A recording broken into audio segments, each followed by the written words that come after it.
आज हम लोग इसका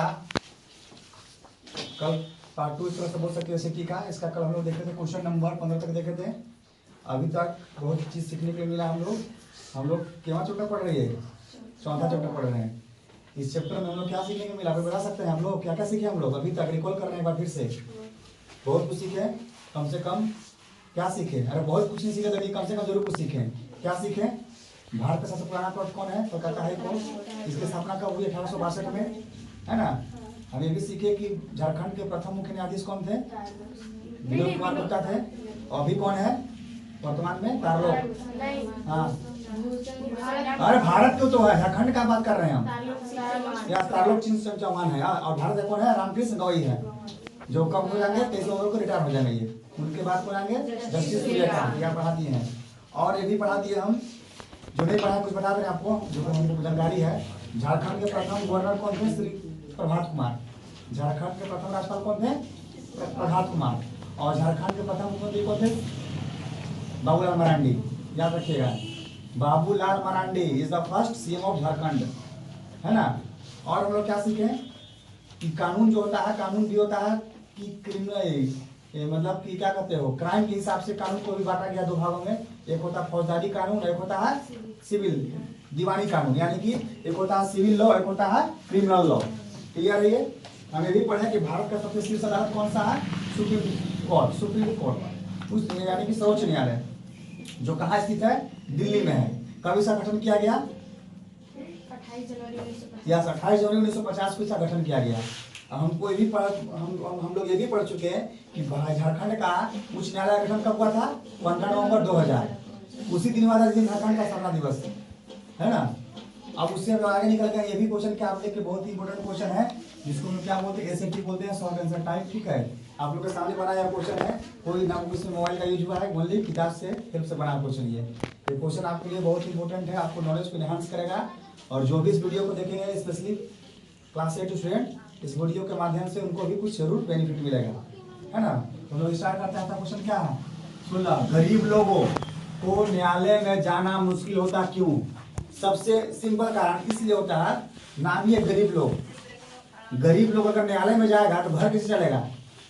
समझ रही हो?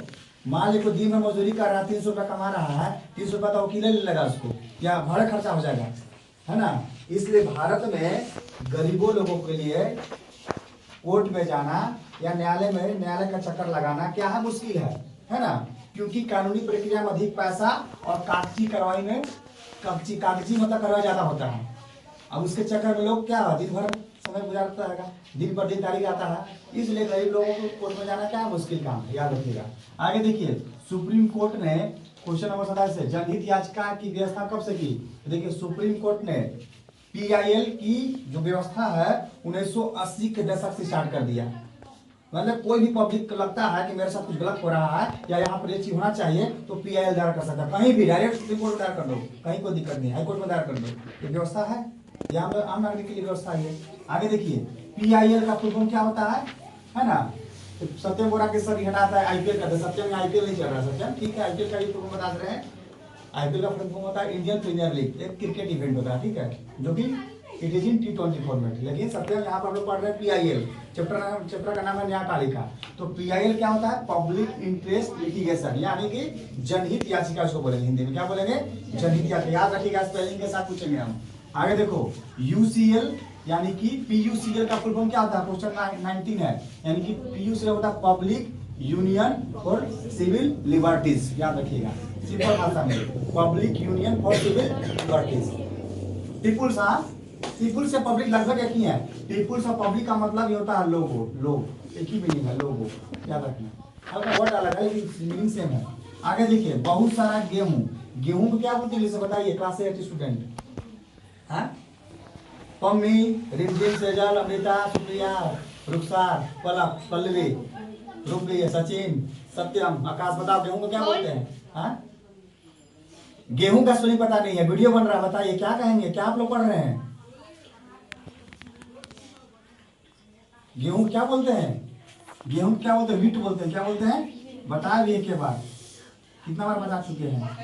WHEAT, व्हीट मतलब होता है गेहूं, याद रखिएगा। आगे देखिए, तो बहुत सारा गेहूं जो था ना, अभी मेरी स्टूडेंट सही बताई थी कि चूहों का भेद चढ़ गया। किसका भेद चढ़ गया? चूहों का भेद। आगे देखिए, कई सर्वोच्च न्यायालय ने कौन सा आदेश सरकार को दिया? तो सर्वोच्च न्यायालय कौन सा आदेश सरकार को दिया था? तो सर्वोच्च न्यायालय जो है सरकार को आदेश यही दिया कि आप क्या कीजिए कि भोजन, सभी लोगों का भोजन की उपलब्धता को सुनिश्चित कीजिए आप, है ना। आप क्या कीजिए कि यही आदेश दिया कि आपका दायित्व तो बनता है कि आप सभी लोगों के लिए भोजन का क्या करना है, सुनिश्चित करना है। क्योंकि राज्य सरकार ये दलील दिया था कि हम लोग का संसाधन में कमी है, संसाधन में कमी होने के कारण भोजन की उपलब्धता कराने हम लोग क्या असमर्थ हैं। सरकार यही बोला ना कि हम लोग सबको भोजन नहीं दिला सकते हैं, क्योंकि हम लोग का हम लोग पास क्या है, रिसोर्स का कमी है। लेकिन उस पर क्या कहा, कोई पीआई जारी किया था, सुप्रीम कोर्ट बोला कि नहीं, ये आपका जिम्मेदारी बनता है, आपका रिस्पॉन्सिबिलिटी बनता है कि आप सारे लोगों के भोजन का सुनिश्चित करना है, आपका काम है। ये आदेश दे दिया, ऑर्डर जारी कर दिया।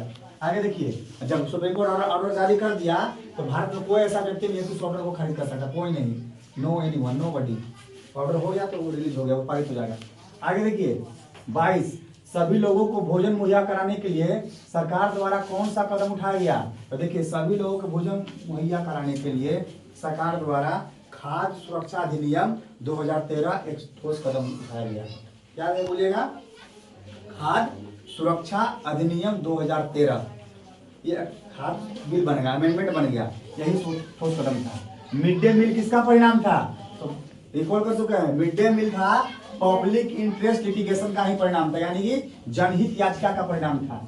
आगे देखिए, लोकतांत्रिक भारत में न्यायपालिका किस हद तक सफलता हासिल की है? तो देखिए, भारतीय लोकतंत्र में न्यायपालिका ने जो है ना, कार्यपालिका एवं विधायिका पर अंकुश लगाने एवं लोगों के मौलिक अधिकारों की रक्षा करने में काफी हद तक सफलता हासिल की है। और आज भी लोगों को क्या है, कोर्ट पे विश्वास है, कहीं कोर्ट से ऊपर कोई है नहीं। आगे देखिए 25, दीवानी कानून के अंतर्गत क्या आते हैं? तो सबको पता है कि दीवानी कानून को अंग्रेजी में क्या बोलते हैं? सिविल लॉ बोलते हैं। इसके अंतर्गत क्या होगा? जमीन की बिक्री संबंधी विवाद, वस्तुओं की खरीदारी, किराया, तलाक आदि जो भी संबंधित मामले हैं, ये दीवानी कानून के अंतर्गत आते हैं। याद रखना, फिर से बता रहे हैं कौन कौन?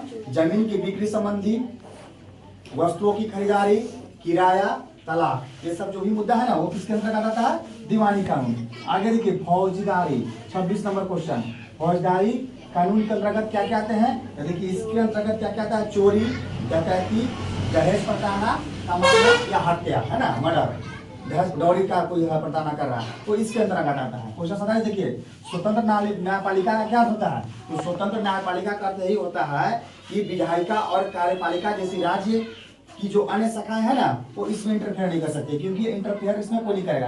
कोई भी पद, कोई भी संवैधानिक जो इंस्टीट्यूशन है वो इसमें इंटरफेयर नहीं करेगा, कोर्ट को कोई दखल नहीं दे सकता है।